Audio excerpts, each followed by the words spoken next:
Karine, congratulations. It's nice to see you up there. Thank you. The president's Twitter account posted the other day, you want to bring down inflation, let's make sure the wealthiest corporations pay their fair share.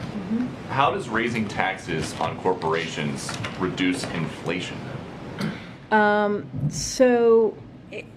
you talking about a specific tweet? He tweeted, you want to bring down inflation, let's make sure the wealthiest corporations pay their fair share.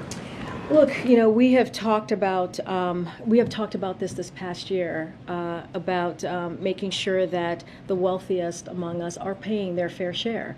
And that is important to do, and that is something that the president has been working on every day when we talk about inflation and lowering costs. And so it's very important that as we're seeing costs rise, as we're talking about how to build a America that's safe, that's equal for everyone and doesn't leave everyone behind. That is an important part of that as well. But how does raising taxes on corporations lower the cost of gas, the cost of a used car, the cost of food for everyday Americans? So look, I think we encourage those who have done very well, right? Especially those who care about climate change, to support a fair tax code that doesn't charge manufacturers, workers, cops, builders a higher percentage of their earnings, that the most fortunate people in our nation, and not let that stand in the way of reducing energy costs and fighting this existential problem, if you think about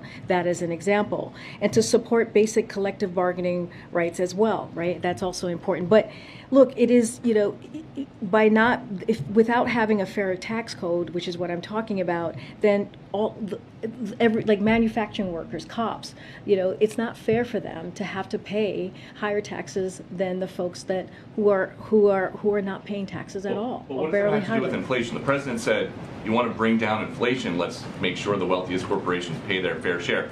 Jeff Bezos came out and tweeted about that. He said the newly created disinformation board should review this tweet. Would you be okay with that? Look, it's not a huge mystery why one of the wealthiest individuals on earth, right, opposes an economic agenda that is for the middle class, that cuts some of the biggest costs families face, fights inflation for the long haul, right? And that's what we're talking about. That's why we're talking about lowering inflation here, and adds to the historic deficit reduction the president is achieving by asking the richest taxpayers and corporations to pay their fair share. That is what we're talking about. Okay.